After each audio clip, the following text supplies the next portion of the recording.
शादी करना चाहते तो आप कौन होती है हमारे बीच में फासले पैदा करने वाली? तुम आ गई वापस। तलाक दे दो उसे, किस चीज का इंतजार है सालिस? क्या बताऊं, तुम्हारे बगैर तो मेरी खुद की हालत ऐसी हो गई है। अब तो तुम्हें इस बात का गिल्ट भी नहीं होना चाहिए कि अगर तुम उसे छोड़ दोगे उसका क्या होगा। तो बेटा डूबने से तो बेहतर है ना कि इंसान एक कश्ती का सवार हो जाए। अफसोस तो सिर्फ ये है कि मैं आपको क्या समझती थी। ऐसे लग रहा है जैसे दो कश्तियों का मुसाफिर हूँ। कौन सी चीजें जो आपको वफा में पसंद है और मुझ में नहीं? उस्मान चाचा उसे पलकों पर बिठाए हुए हैं। वफा भी मेरी बीवी है।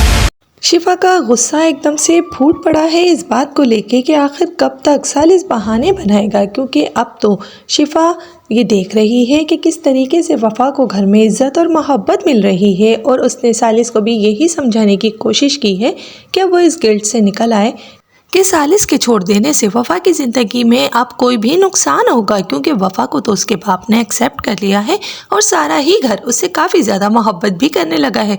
असल नुकसान तो शिफा का हो रहा है, क्योंकि उसे ना तो उसकी मोहब्बत मिल रही है और ना ही अब उसकी घर में पहले वाली इज़्ज़त है। इसीलिए जब वो जाती है और सालिस के घर में जाके बदतमीज़ी करती है, ये बात तो जहांगीर और सालिस दोनों को ही काफ़ी ज़्यादा बुरी लगती है। जिस तरीके से शिफा ने सालिस की माँ से बातें की हैं और उन्हें बातें सुनाई है, इधर वफ़ा भी कर रही है फरजाद से गिले और शिकवे कि किस तरीके से उसने गलत करके उसकी ज़िंदगी तबाह बर्बाद कर दी। अगर फरजाद अपने गुस्से पे कंट्रोल कर लेता उस दिन, तो शायद आज वफ़ा की ये ज़िंदगी ना होती। वफ़ा और फरजाद भी खुश होते, सालिस और शिफा भी खुश होते।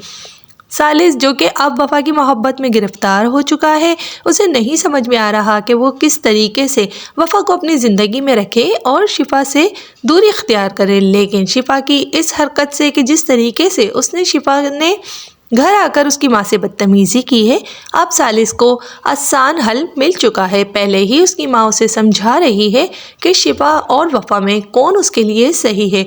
अगर सालिस को थोड़ी भी अकल हुई तो वो समझ जाएगा कि वफ़ा उसके लिए बिल्कुल सही इंतखाब है, ना कि शिफा, क्योंकि शिफा की माँ भी उसको सपोर्ट नहीं कर रही।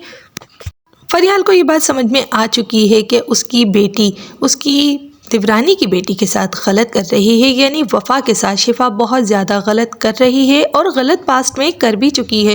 वो नहीं चाहती है कि उसकी बेटी को वफ़ा की और सालिस की हाय लगे, और वो ये भी देख चुकी हैं कि तहज़ीब अपनी बेटी को वफ़ा को यानी किस तरीके से मोहब्बत करती हैं। इसीलिए वो बार बार शिफा को समझा रही हैं कि वो सालिस से दूर रहे, लेकिन शिफा किसी की भी सुनने के लिए तैयार नहीं है।